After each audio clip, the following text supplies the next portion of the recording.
If you're going to be replacing or upgrading your KTM Coolant T piece, this video is going to be for you. And honestly guys, this could be a really easy job, or it can be something that's very difficult. You may want to consider replacing the stock metal T-piece because it's very brittle metal and it can actually break in crashes, causing leaks. So switching to something like a silicone T-piece gives you more reliability and better coolant flow. This bike took about 3 hours to get this thing out. I had a 250XC and that thing only took about 1 hour to get out, so it just depends. Talking about what you will need if things go well, this is all you will need.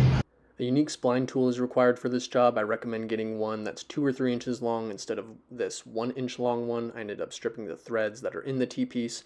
You're also going to want a socket wrench, a 1/4 inch extension or something skinnier that's 6 inches long, a small flathead, and a heat gun that will go over 500 degrees Fahrenheit. If those alone are not working out for you, that's when you're going to have to step it up to some persuasion tools over here for a little bit more difficult method. I took too long explaining this during the video, but basically you're going to want a 20mm wrench to remove your spark plug, a 12-inch monkey wrench instead of a 14-inch monkey wrench because it's a little bit narrower at the head. You're going to want some large channel locks, small channel locks, and some iPro because that cheap metal from the T-piece can potentially go flying. These are all just backup options in case you really need to put some muscle behind the job. Step 1 to getting this thing out of there is take off your radiators. Second step, you're going to get rid of all the thermostat stuff in here. Highly recommend that while you're doing this you put in a thermostat delete kit. Helps simplify the bike a little bit, helps it run a tad bit cooler. And then third step is that you're going to want to take off these little rubber pieces that are going to be attached to the T-piece. You can do so by getting a flathead behind here, sort of prying it off. Once you've got everything stripped out of here, the goal is to twist the shaft piece off from the top of this T-piece that you see the extension sticking through. You're going to want to heat up the numbered area that you see in the center of the screen with your heat gun, about 575 degrees, before you put the extension through there. And then you are going to insert your spline tool at the bottom as you see here and twist it off. It should be noted that the 1/4 inch extension may not fit the first time around. Mine did not fit until the T-piece broke. You may have to use something a little bit skinnier. If that's not working out for you, this is when you're going to have to resort to the more difficult method. You're going to want to first remove your spark plug with your 20mm. That's going to give you room in here, you know, to get your big persuasion tools. I recommend being on this side of the bike.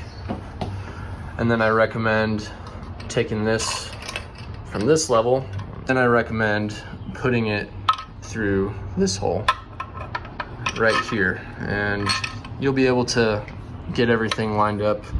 As you can see, that moves up and down inside there. To clarify, you are going to have to heat the T-piece up before dropping levels. And the reason for dropping levels is so that you can have more leverage to work down in this area here with your tools. I also recommend covering all openings with tape, and for the electrical connector, I do recommend removing that. It's a pretty easy job, just a push button that you can pull right off. I also recommend modifying the stock rubber boot that comes on the stock T-piece just to close up that gap. When you put in an aftermarket T-piece, it's going to leave a big gap for a lot of dirt and debris to get in there, and things can drain out. It's no big deal, but it's a nice extra step. So how you do that is take your rubber piece, pry off the metal ring that comes on this with a flathead, and then you're going to begin cutting along the base of this center piece right here where you see this little stamp, so that all you have is this center piece right here. Once you just have that center piece remaining, take your Samco or other aftermarket T-piece and use it to create an outline around the rubber piece that remains, and then take a Dremel with some sandpaper and use it to cut away all of the excess in order to meet up with your outline. So that's a quick down and dirty on how to remove your Coolant T-piece. As you can see, I definitely cracked mine up. If I can do it, you guys can do it. Good luck.